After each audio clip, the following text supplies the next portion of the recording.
Well, I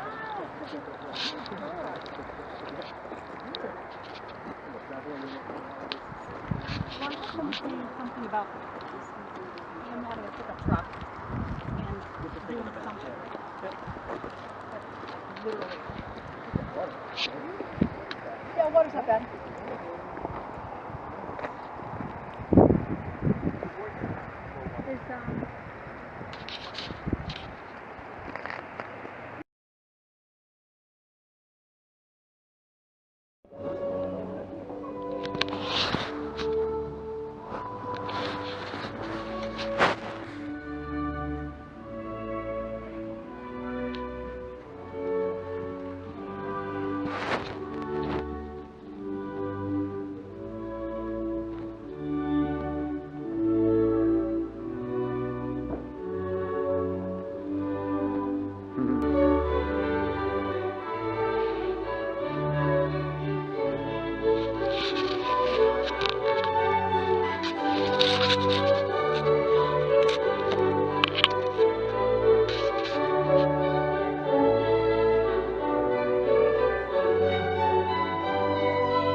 Michael's parents, and we would like to offer a blessing to Bekah and Michael.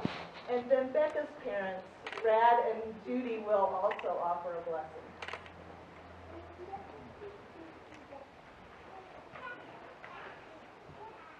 So Michael and Bekah, within your relationship, may you know God's deep and intimate love for you. May God's deep and intimate love for you be expressed in you and through you. May you celebrate and nurture into fullness of expression God's calling upon each of your lives.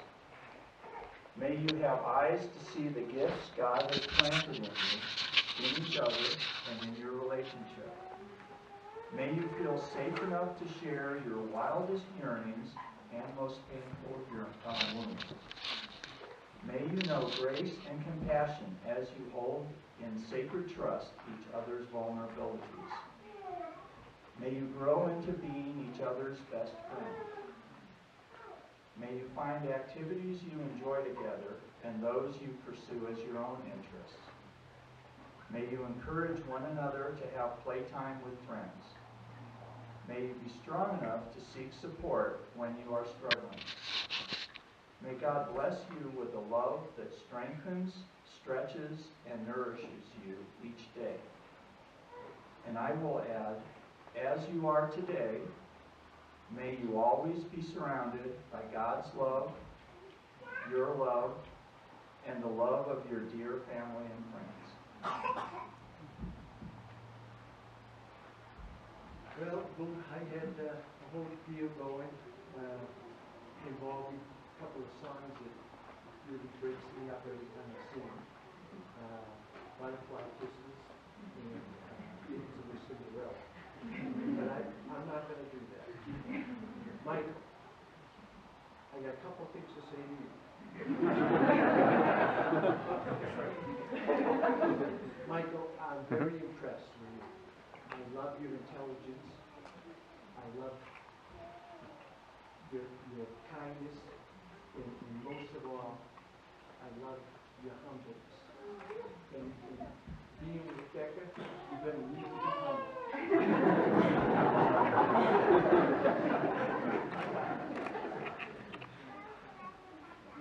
Boo, I'm so happy for you today. I'm just overwhelmed. This is the greatest thing. You got a good guy. He's got a good gal. From our Lord in heaven, bless you, Bekah and Mike.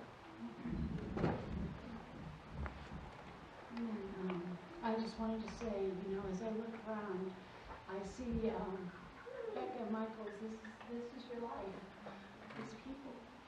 And then, you know, I think of, you know, Ruth, and it says, where I go, I'll follow.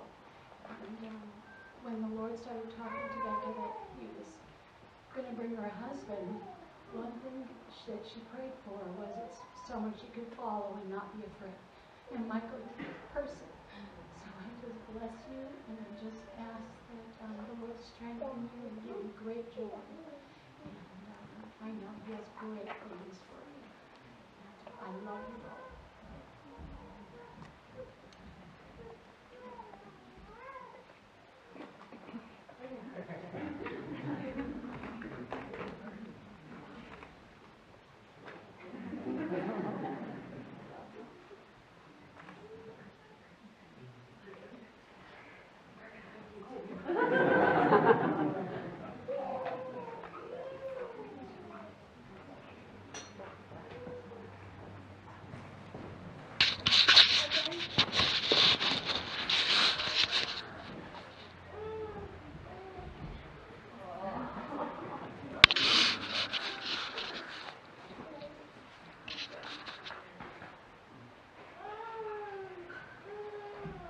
Michael and Bekah, you represent some of those most memorable years of our long term of ministry.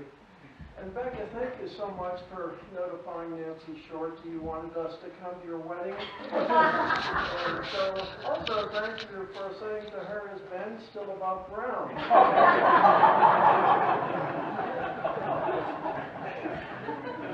Oh my, Michael and Bekah, it's just amazing the two of you coming together, and you represent some of the most formidable, beautiful years of our ministry. Michael graduating from Evergreen High School in '97, and you graduated in 2001 from Golden. Oh my goodness, look how time has flown.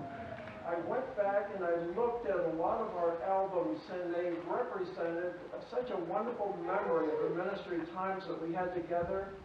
And one was a picture, both of you were pictured together. And this was in 2001 in one of our newsletters. And at the time, Michael, you were at the University of Colorado at Campus Crusade. Bekah, you were at Colorado Christian University as a sophomore. And just imagine God orchestrating your lives together, and this is way back then, in '97 and 2001. And we have so many memories, and be careful I don't say anything about those memories. During those times, Bekah, that's when Build-A-Bear was designed. And during that time, they named the bear after you, Bekah Cuddly Bear, because you just loved giving hugs, and people loved hugging you and squeezing you, and you were a wonderful Bekah Bear. In the times that we had in campaigners and the Bible studies in our house, and you would look at the doorway as people walked in, there were 70 pair of shoes on the floor from all the students attending. And all of the students that came, there was a group called the ABD group. And that was a group that Michael volunteered to lead, Attention Deficit Disorder Group. They loved him and he loved them. And out of that group, a number of them went into full-time ministry, which is just a reflection of your leadership, which was powerful. And we just can't get over the two of you coming together like this. And I won't tell my snowboard stories, I promise. Right? But with those memories, I really feel that God had a master plan for your lives, because I didn't sense the two of you connecting during that time. but in a way God saw the big picture of you all coming together like this. And it's exciting. And I remember, Michael, when with your analytical mind that you counted the number of verses in the Bible. And it must have taken a year and a half. You said that there were 31,242 verses, and I respect your decision on that. Out of those verses, it's amazing. The most popular one, obviously, is John 3:16. The other one is from Jeremiah 29:11. I know the plans I have for you, declares the Lord. Plans to prosper you and not harm you. Plans to give you a vision and a hope. 3 times plans were mentioned in that verse. And it really tells me it's so close to the heart of God that He loves you so much that you're a part of His vast plan. And we are so excited about that.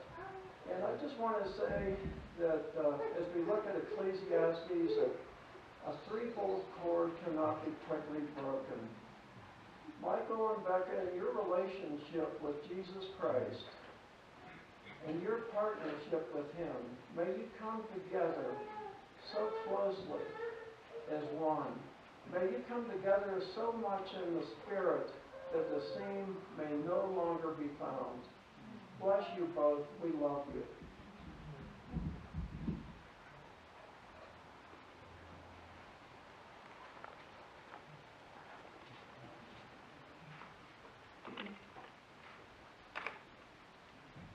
Well, Michael and Bekah, here we are. I am a pastor, but I feel more like a friend. After a few months we spent together just talking through things. And I say, Michael, you have to wait a few more minutes before we get to the place where you say you kiss the bride. There are 2 things we need to cover. And first of all, what was it? Was it a sigh, Bekah? No, first of all, I want to say that Carrie and I are so proud of you guys. In spending time with you, Michael, we've known you for quite a few years now.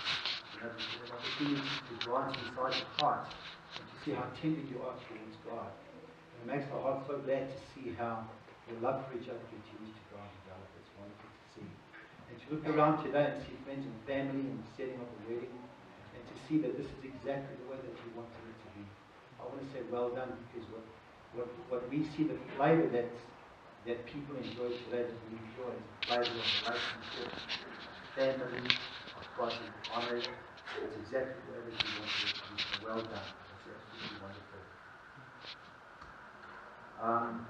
Today you're entering into a covenant with each other before God and before man. And you're partnering with God who loves each of you individually. And I'm so pleased that God said we know God, not just know about God, but know God intimately. Because He's a God of covenant. And He's so faithful and committed to keep His covenant.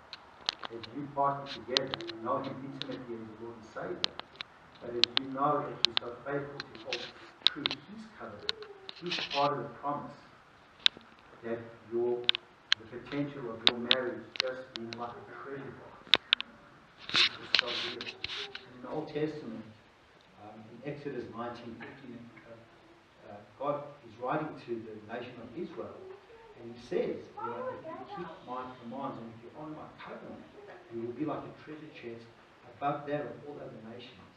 And so as you guys honor God, and honor the covenant of marriage like a deep-stranded cord, your marriage will be like a treasure chest because of how you allow God to bless you because of your relationship with Him. So you are both partnering with God who wants marriage to succeed. He's the initiator of marriage. You're partnering with God who created and formed man and woman. Who declared that it was not good for man to be alone. He created woman for man and man for woman. And you two have reached that place in your life where you realize you found the right partner, the right person to spend the rest of your time with. And He's prepared one for the other to make the two complete. So, in practical terms, to honor covenant in your marriage means that you, Michael, are called to handle with care, with love and respect, God's daughter that He's given you on love. That you give an account to Himself one day. To look after, to treasure, and to cherish while you're alive here on earth. means that you, Bekah, are also called to carry his care. This gift that God's given you, his son, that he's given you on love. Cherish and to love while you are alive here on earth as well.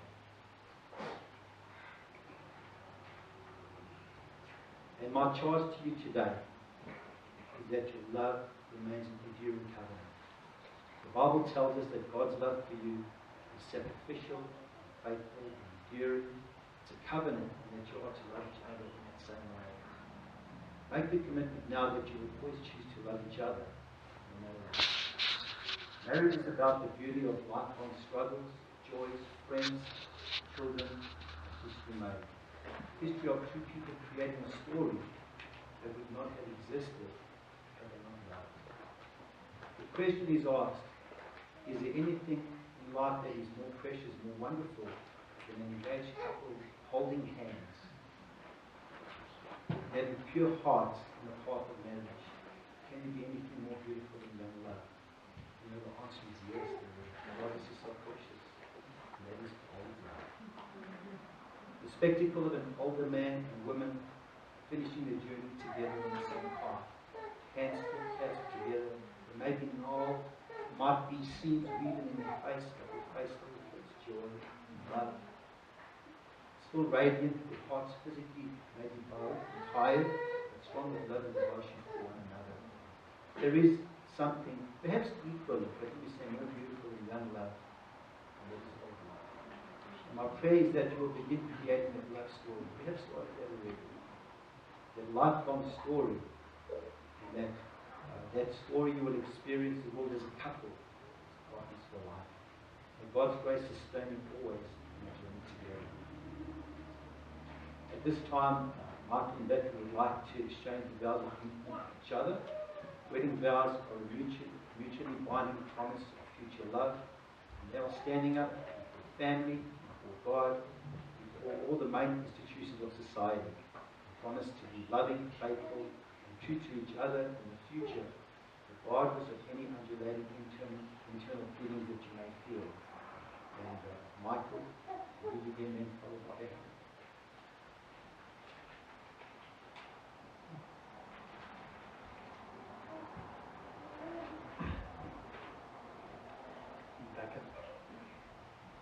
I count it a deep privilege to be entrusted by God with you as my wife. Partnering with you in crazy things God has planned for us. Parenting with you the family that God wants to give us. And walking with and encouraging each other into the glory and the fullness of who God has made each of us to be. I chose you last December to be my fiancée. And I choose you now to be my bride. And I will choose you for the rest of my days. You are my chosen one, and I love you. And so, joining with the history of the church, I'm Michael, taking Bekah to be my wedded wife.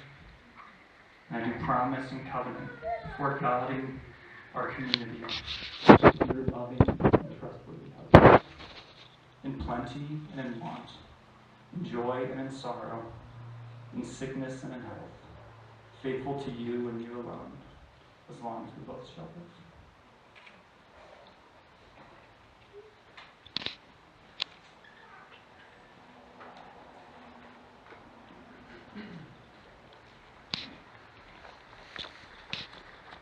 I love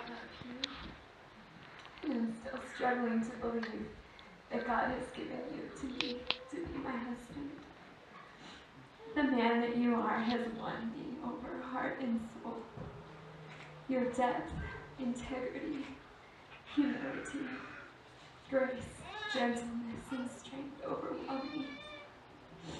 I'm so excited to learn about God's kingdom with you and through you.